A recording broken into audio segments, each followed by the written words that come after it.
I get to a step to get more comfortable with basic, because there's sort of basic things I want to say that I gotta go.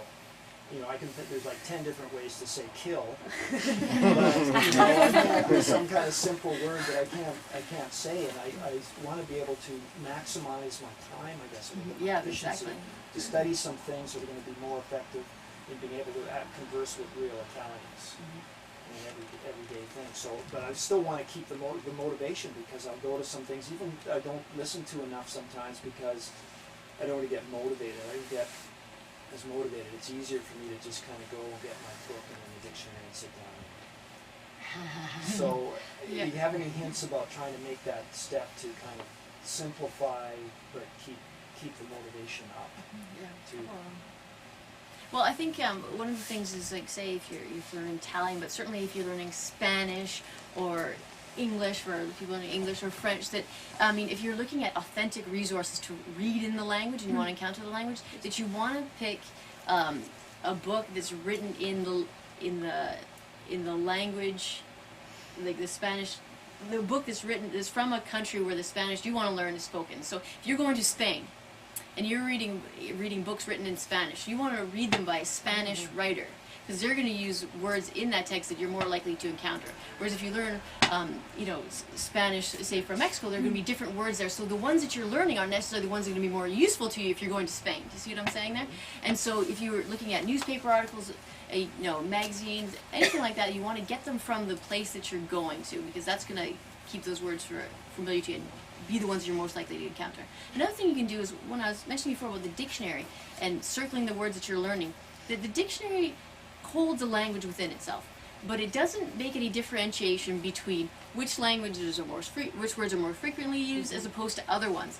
That's what you want to niche out in your dictionary. So by the words that you hear and you learn, if you mark them in your dictionary, you can start to see at a glance which ones are going to be more valuable to you on a daily basis. And so you're not spending time learning things that aren't very useful to you. I mean, you might learn a word and you might say it and people might laugh, oh, that was used in the 60s, right?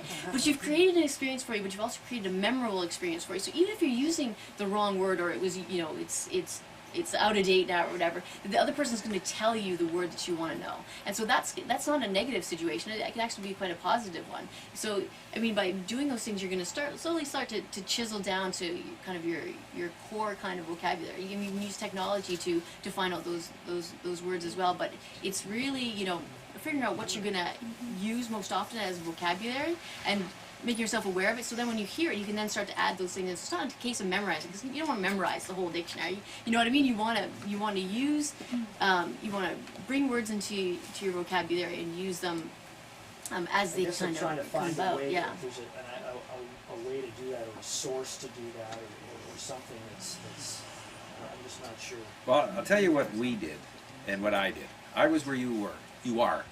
I had lots of books at home in Spanish and Swedish and all the different languages that I was trying to improve in, and I consider using the dictionary tremendously inefficient. Like, I don't use conventional dictionaries because it takes so long to find the word, and no sooner have you closed the dictionary than you have forgotten what it was the dictionary said. So after a while I just got tired of doing that. And every so often you make lists, but then you never look at the list, so it's just very inefficient. So what I now do is that, I read. It's not as much fun, but I'll read it once on the computer within our system. A, we always have audio, and B, any word I don't know, I click, I got it, and I save it, and I got the phrase. And what our system does, it captures all phrases within our library, and including the stuff that you have on your work desk that has that word in it. So you now have got 10 examples, very often from stuff that you've been listening to where that word is used.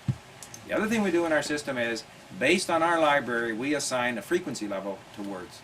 So it's either a 4-star word, or a 3-star word, or a 2-star word, or a 1-star word.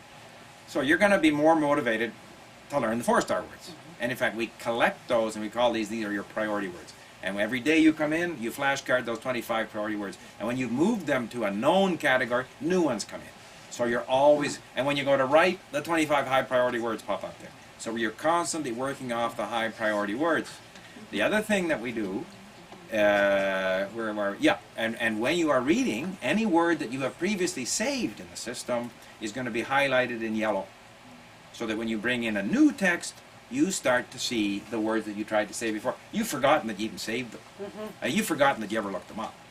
And you, but if they keep on coming up, they're important. Yeah. If they never come up again, don't worry about them.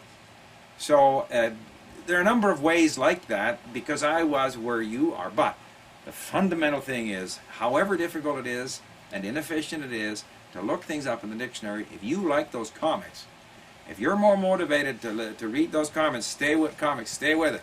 Because the number one thing is the amount of time you spend with the language. So whatever you do, if you're motivated to do it, if that keeps you at the language, reading, listening, writing, speaking, whatever you're doing, do it.